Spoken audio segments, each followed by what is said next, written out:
तो ईपीएफओ को लेकर एक बड़ी खबर सामने आ रही है। ईपीएफओ पर जो लगने वाला ब्याज है वो घट सकता है। जी हां, प्राइवेट नौकरी वालों के लिए एक बहुत बड़ा झटका, क्योंकि ईपीएफ के ब्याज को लेकर एक बड़ा अपडेट सामने आया है।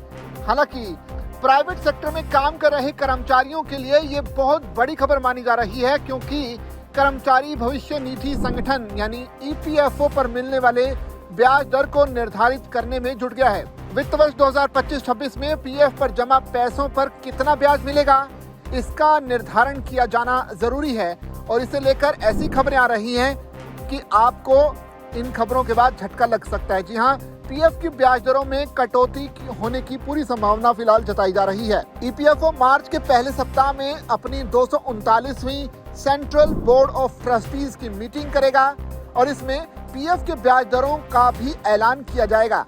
मीडिया रिपोर्ट्स के मुताबिक इसे कम करके 8 से लेकर 8.20% के बीच रखा जा सकता है। 2024-25 के लिए ये 8.25% घोषित किया गया था, ताकि इसके फंड पर कोई भी असर ना पड़े। वहीं एक सूत्रों का ये भी कहना है कि सभी विकल्पों पर विचार किया जा रहा है, लेकिन प्रधानमंत्री विकसित भारत रोजगार योजना के तहत ईपीएफओ में ज्यादा लोगों के शामिल होने से उम्मीद है कि ज्यादा लोगों को भुगतान करने के लिए ब्याज दरें थोड़ी कम हो सकती हैं, ताकि ईपीएफओ के पास एक न्यूनतम बफर बना रहे।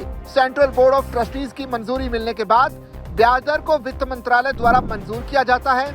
इसके बाद श्रम और रोजगार मंत्रालय द्वारा आधिकारिक तौर पर इसे अधिसूचित किया जाता है और सूचना के बाद पीएफ के ब्याज का पैसा सब्सक्राइबर के खातों में ट्रांसफर किया जाता है। ईपीएफओ की फाइनेंस, इन्वेस्टमेंट और ऑडिट कमेटी फरवरी के आखिरी हफ्ते में इस वित्तीय वर्ष के लिए ईपीएफओ निवेश पर ब्याज दर तय करने के लिए बैठक करेगी, जो अब तक के निवेश पर रिटर्न पर आधारित होगी और इसे विचार के लिए सीबीटी को रेकमेंड किया जाएगा। बोर्ड से सामाजिक सुरक्षा कवरेज के लिए ईपीएफओ के तहत वेतन सीमा को 15,000 रुपए प्रति महीने से बढ़ाकर 25,000 रुपए प्रति माह करने के मुद्दे पर भी विचार करने की उम्मीद है। सीबीटी मीटिंग का एजेंडा अभी फाइनल होना बाकी है।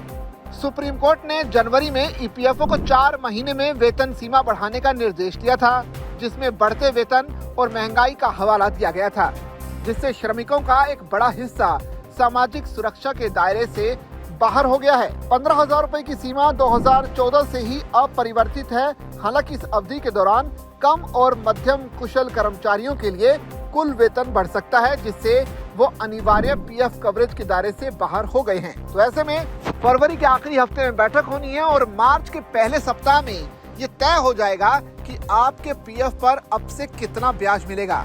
लेकिन अभी तक सूत्र इस बात का दावा कर रहे हैं कि ये ब्याज दर हल्की सी घट सकती है, यानी कि आपके पैसों पर, यानी आपके ईपीएफओ के पैसे पर मिलने वाला ब्याज कुछ हद तक कम हो सकता है। इस पूरी खबर पर आपकी क्या राय है, आप कमेंट करके हमें जरूर बताइए और ऐसी खबरों के लिए बने रहिए जागरण बिजनेस के साथ।